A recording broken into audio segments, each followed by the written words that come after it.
Hello everyone, Michael Reichart here, student of Penn State World Campus, studying Energy and Sustainability Policy, a senior student set to graduate in the fall of 2016. I'm here today to give a presentation on PA House Bill 2030, and in a few minutes we're really going to get into that bill and examine it.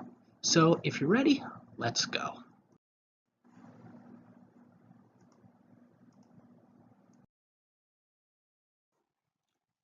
So again, I'm a Penn State World Campus student, which is a branch of Penn State University Park, and it's amazing being able to study online. I am extremely thankful for that, and it's only made possible through the excellent professors and excellent staff that Penn State has.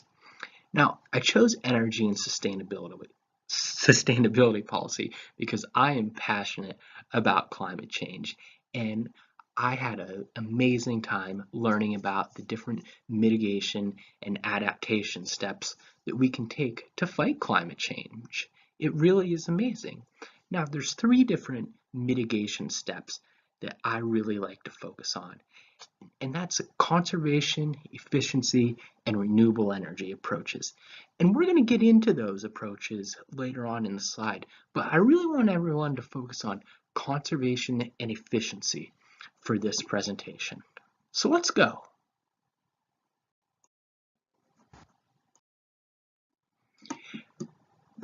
Penn State EME466 is a capstone course in energy and sustainability policy. So that means that it is the final course in the last semester that we as students are going to take. And it really has been a challenge, but I'm thankful for that challenge. And as students, we were asked to select an energy policy, and they could be a broad range of policies. They could be local, state, national, or even international policies. After that, we had to interpret the policy, choose stakeholders, and then those are stakeholders for and against the policy. With that, we also had to submit written and presentations. So just some basic information on climate change. Let's take a look at some greenhouse gases that we have. Now, they are completely natural. We need them, okay, because they contain heat within the atmosphere and make the planet Earth livable for us. But we have to understand that this greenhouse gas system that we have, it's a delicate system. And increased greenhouse gas emissions, okay, that's through increased energy uses. They will cause global issues. And what I like to focus on is climate change. Now, the chart to the right, that really just shows some major greenhouse gases that we have from people's general activities. Mainly, we see carbon dioxide there. So why don't we all just take a minute and inhale. Now we can exhale, and that's carbon dioxide emissions. Of course, there are plenty more different examples of carbon dioxide emissions from fossil fuel consumption, but there's also methane that we have in nitrous oxides. I just want everyone to keep in mind that greenhouse gases are natural, but an increased amount of greenhouse gas emissions do in fact cause global issues. Now, climate change itself is just amazing. And this is how these increased greenhouse gas emissions really play a role on the greenhouse effect. Okay, because we see that we need these greenhouse gases with the image to the left, okay, to make the Earth livable for us. But on that image to the left, we also see that increased greenhouse gas emissions, where it says more greenhouse gas emissions, more heat is actually re-emitted to the Earth, which causes warming. Now, what actually got me passionate about climate change are examples like the image to the right, and that's albedo. And albedo measures the solar reflectivity. Okay, melting of areas like Greenland or Arctic and Antarctic regions, they change the albedo, which is again the solar reflectivity, and it attracts more sunlight to the Earth. And that's how these positive feedback loops just made me change my accounting major, okay, a basic business major, to say we really need to do something to combat climate change. Now, climate change mitigation, there are just so many different ways that we can mitigate climate change. My favorite way is increased energy efficiency, and those come in many, many different ways. Uh, More miles per gallon in vehicle driving. That's great, okay, because that means less gasoline or diesel fuel will be consumed for miles driven. Another way is higher R values in walls and roofs required. So what that is more insulation being needed. So heat will be contained within the house or building being heated, which means less will be demanded. Along with heating, that also means more efficient heating units, okay? Right now, we see a lot of 80% efficient furnaces in this Philadelphia region. Why not increase those to the 90 and 92% efficient ones? And that's something that we're actually doing a lot with Green Home Solutions, and we're going to get into that as a main stakeholder. Another great way is basic renewable energy substitutions. Wind, solar, and hydro methods, they are fantastic, and because they do not emit the greenhouse gases and the pollutants that fossil fuel methods do. Those fossil fuels being oil and coal and natural gas. And then, although it's not renewable, there's also passive building methods, which goes hand in hand with higher R values and of walls and roofs and different and better building methods. And finally, there's also legislation that we need to mitigate climate change. So, PA House Bill was actually an amendment to a Climate Change Act passed in 2008. In 2008, it was great that Pennsylvania passed that act because we were able in Pennsylvania to see just what our emissions are within the state, and that's fantastic. But PA House Bill 2030 amended that and set emission reduction targets. And that target being that we wanted to be at 50% of 2005 emission levels by the year 2030. So that's a major goal, and we're going to look into those numbers. So looking more into PA House Bill 2030, you can actually read the underlined portion there, and that is the amendment, okay, that the greenhouse gases will result in 50% lower than 2005 levels by no later than the end of 2030. So unfortunately, in that bill, there was not a set level, okay, of greenhouse gas emissions, but through further research of PA state emissions, we were able to find that that the 2005 emissions were about 323 million tons of carbon dioxide equivalents. So, but nationally, there was also a clean power plan that was passed, and that was fantastic. So just some really basic differences. Well, we can see that the Clean Power Plan, in fact, is federal, and it has requirements for states, all the states throughout the country. And the Clean Power Plan in Pennsylvania called for a 26%, about a 26% emission reduction by the year 2030, while the House Bill 2030 of Pennsylvania called for a 50% emission reduction. So we see that they go along the same lines, only PA House Bill 2030 calls for a 50% reduction, which of course is more than the Clean Power Plan did. So now let's actually calculate the Pennsylvania state emissions. Well, we are able to see that the 2005 emissions in Pennsylvania were about 323 million tons of carbon dioxide equivalents. So simply dividing that by 2 for a 50% reduction level, we're at about 160 million tons. That should be our target emission level.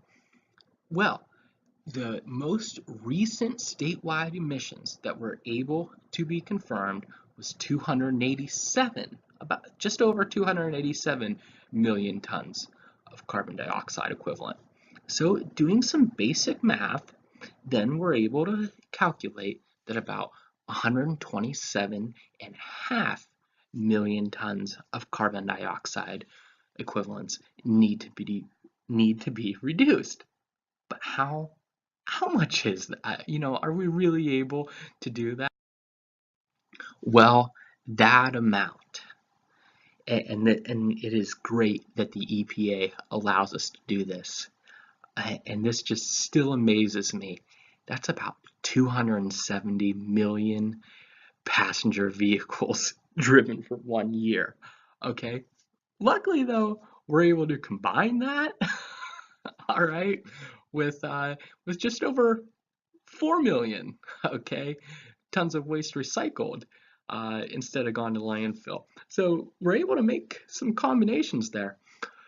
So we see that this is going to be tough, but luckily there are more things that we can do. Oh, so here, this is great. We could actually reduce the number of coal plants that we have per year, even if we reduce these by 2 or 3, okay, plus install wind turbines, but still, that's almost 322,000 wind turbines. So we see that we are talking a massive amount of emissions that we need to reduce by the year 2030. So I want everyone to really take a look at this slide and see just how large these numbers are. Okay, that's huge. So please take a few seconds and get a good look, and then we're going to move on to the next slide and see even some more opportunities that we have. Again, this is thanks to the EPA.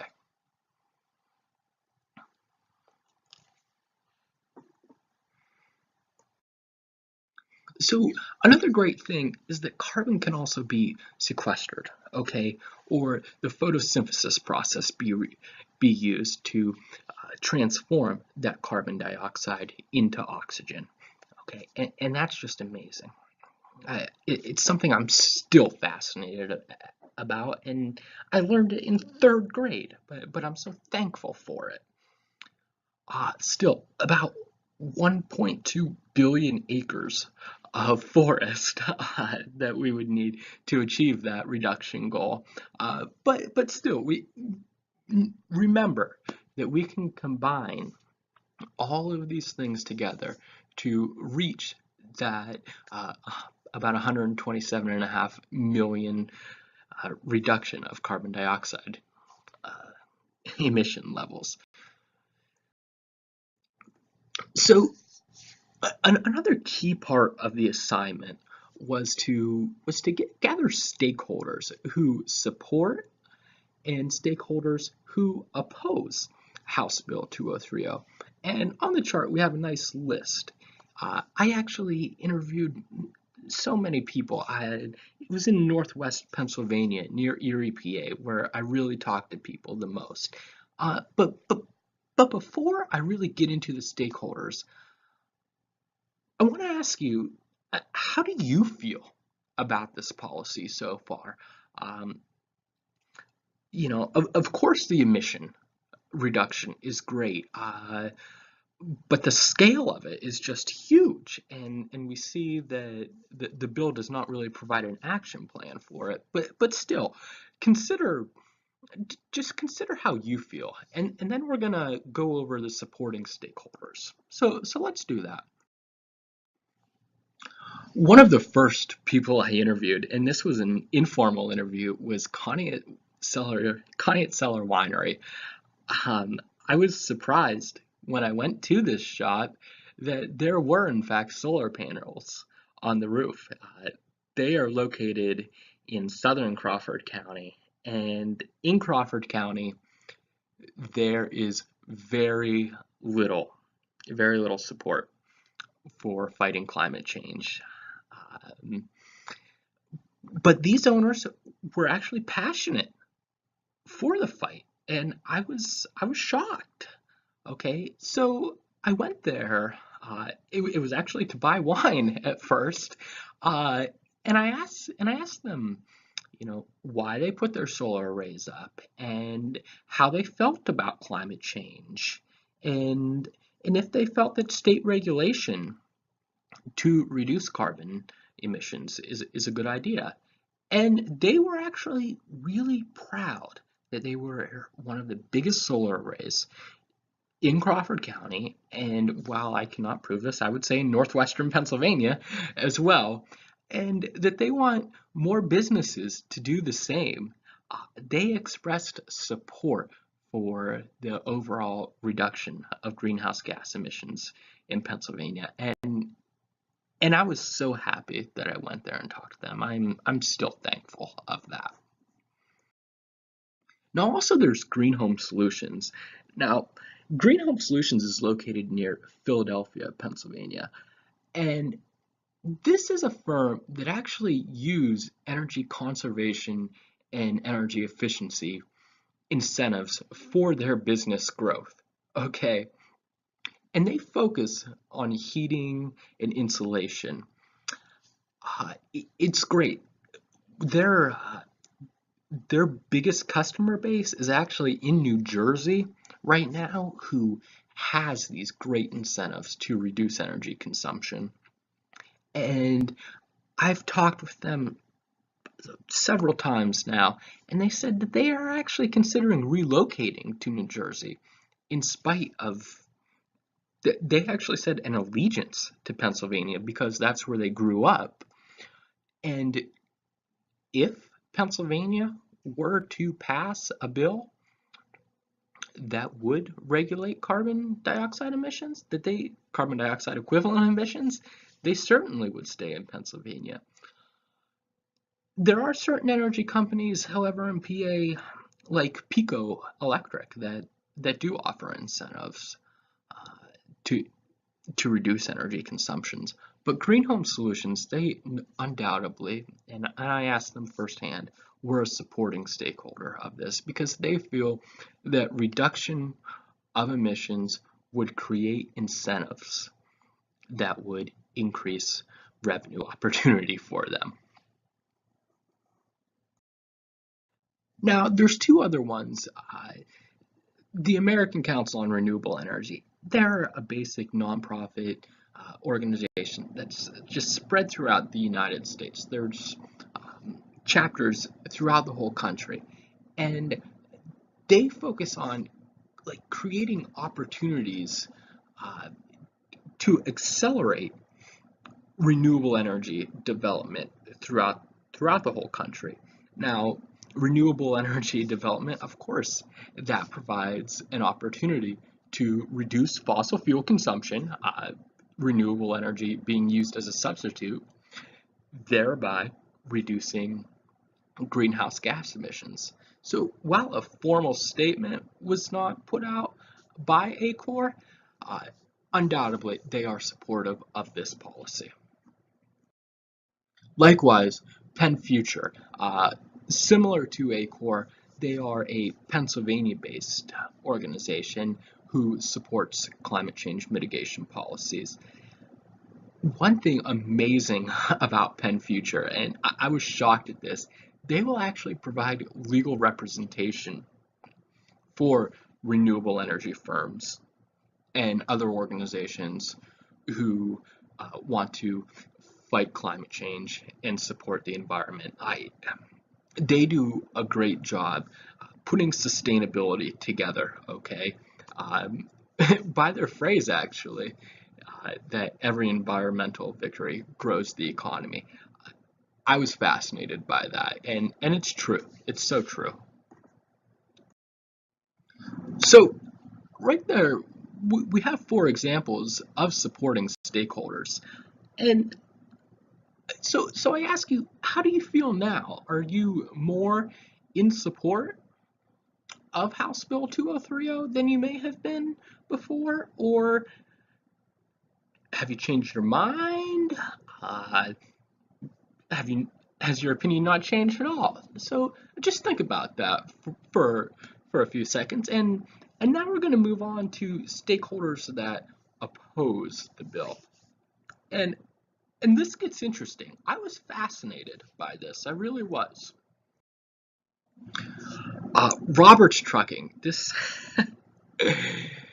they actually are located in northeast Pennsylvania, just south of Lake Erie. The owner, uh, he's a dear he's a dear friend of mine. His name's Bill Roberts.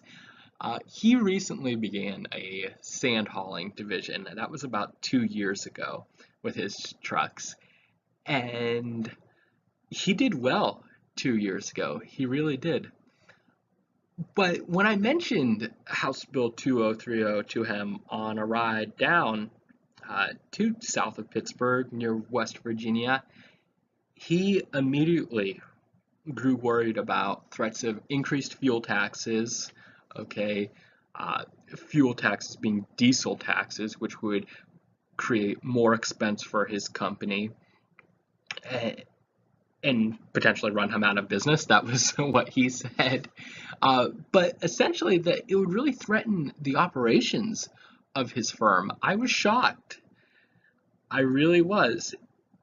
And what really took this home to me was that Roberts Trucking is the primary logistics company for a local company by the name of Welch's Grape Juice.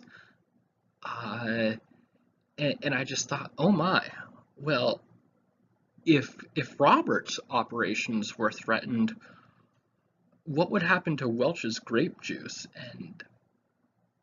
And that was something I had a hard time with. Now, Rosebud Mining Company, that's a Pennsylvania coal mining company. I was shocked to learn this. 600 over 600 employees, and actually the third largest in Pennsylvania. On my drives through Pennsylvania, like across the state, uh, I have seen several coal mines and refineries, and I actually did recently see a Rosebud Mining uh, site. It's actually all right. Um, Now, House Bill 2030, it undoubtedly would decrease coal consumption because energy substitutions would need to be made. Coal is our most pollutant energy source. Uh, those substitutions might be natural gas at first and eventually lead to renewable energy, or they might just be renewable energy. Regardless, it undoubtedly would decrease coal consumption, which would decrease potential revenue for Rosebud Mining Company. And that's 600 employees, okay? 600 employees and 600 families in Pennsylvania. So I considered that, and I really had a hard time with that. Now, Penelec, when I lived in Northwest PA, they were my local electric energy provider. And I interviewed a woman. Her name was Jackie. She's in charge in Crawford County of planning for all the new electric lines and relocation of electric lines that will be installed. And it's clear, according to the EPA, that Penelec focuses on nuclear and fossil fuel energy sources, and I was shocked to learn at first that they use less coal than national average. I was shocked, and I was proud. But when I interviewed Jackie, about new methods of generating electric energy. I couldn't believe that she didn't have much to say about interest in renewable energy. I really was surprised. Um, and also with Penelec, they did not offer her incentives for energy efficiency. Another energy provider nearby was the REC, the Rural Electric Co-op, and they actually offered incentives for better light bulbs, changing to CFLs or LEDs from incandescents, and they offered incentives on water heaters. Penelec, of course, electric water heaters, but Penelec does not do that. So I was really, I was really surprised by Jackie's comments that Penelec was just not interested in renewable energy development.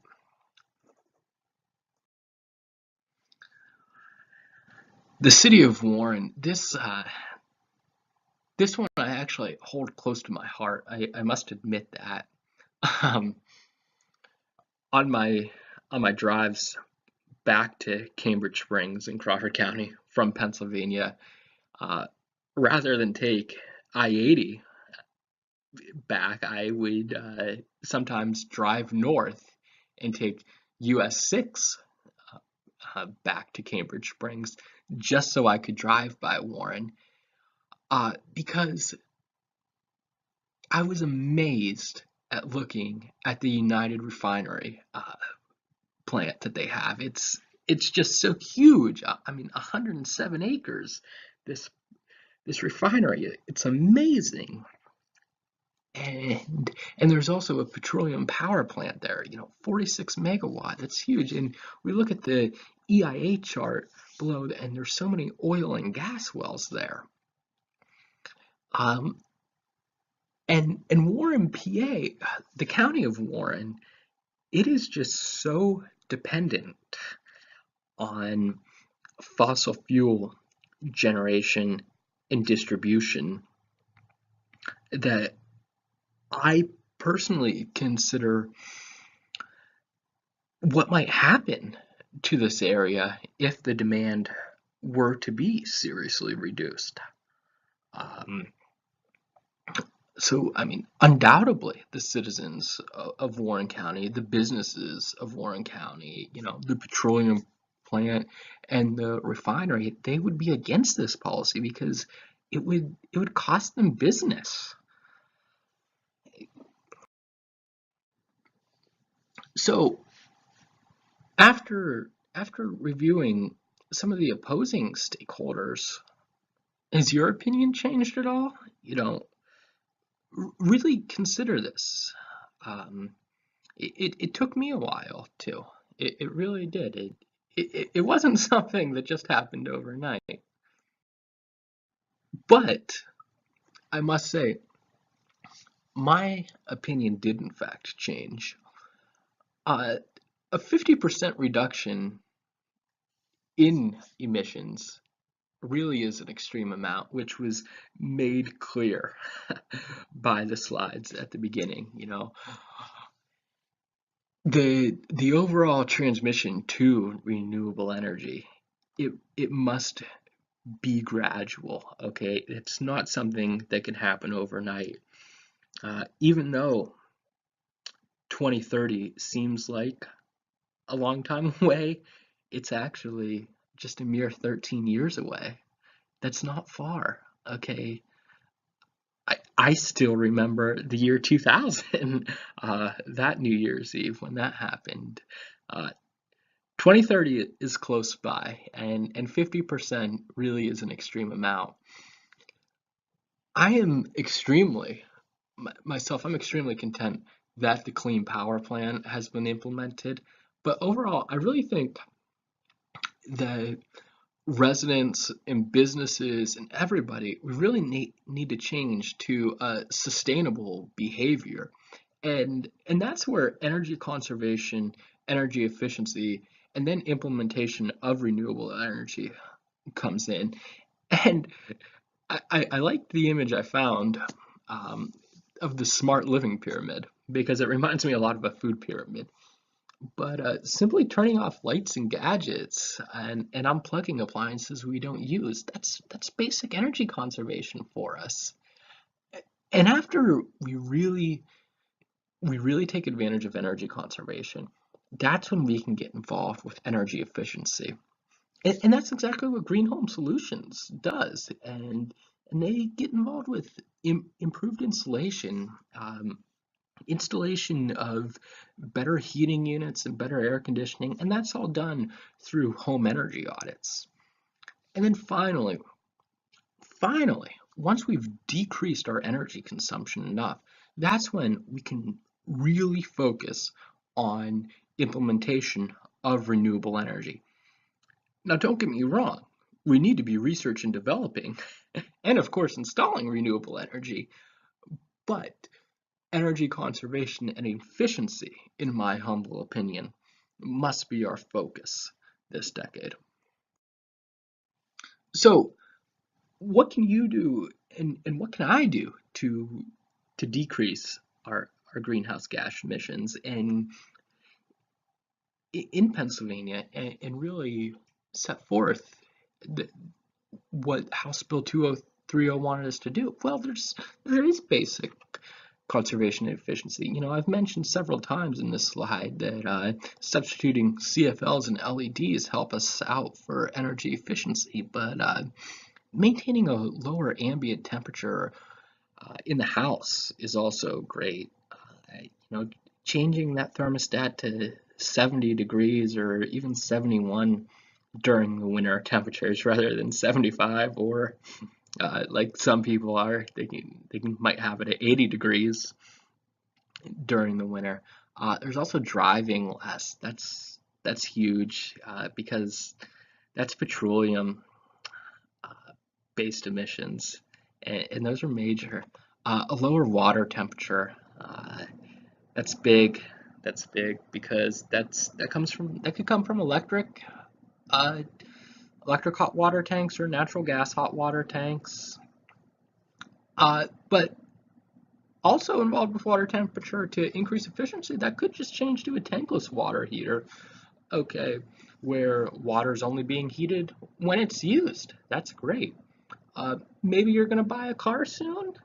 Consider the miles per gallon as being a major factor when you buy a car. That's something I did recently. Uh, Make sure you have up-to-date appliances and they're not 15 to 20 years old. When it's time to update your doors and windows, make sure that you're at least looking into the triple pane windows uh, or the double pane windows with the low E features. So House Bill 2030, we have to remember that while it's not likely to pass, it does provide us with a general step towards sustainability.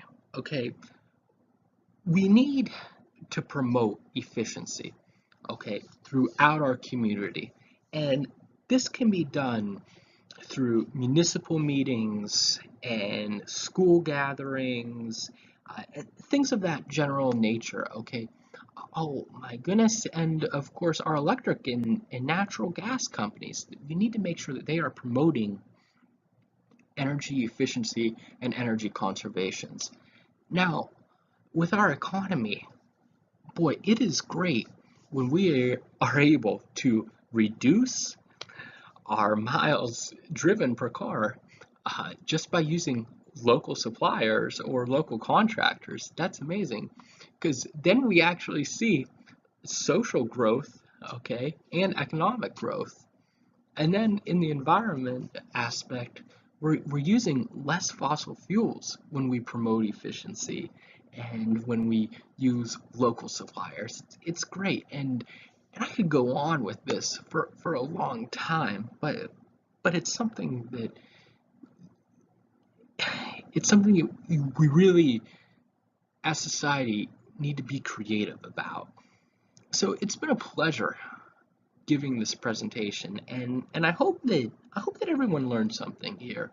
That even though House Bill 2030, calling for the 50% reduction of statewide emissions, might not pass, an overall reduction of emissions can and will be achieved through successful energy efficiency and energy conservation measures. So thanks again. Mike Reichart, studying energy and sustainability policy with Penn State. Thanks a lot.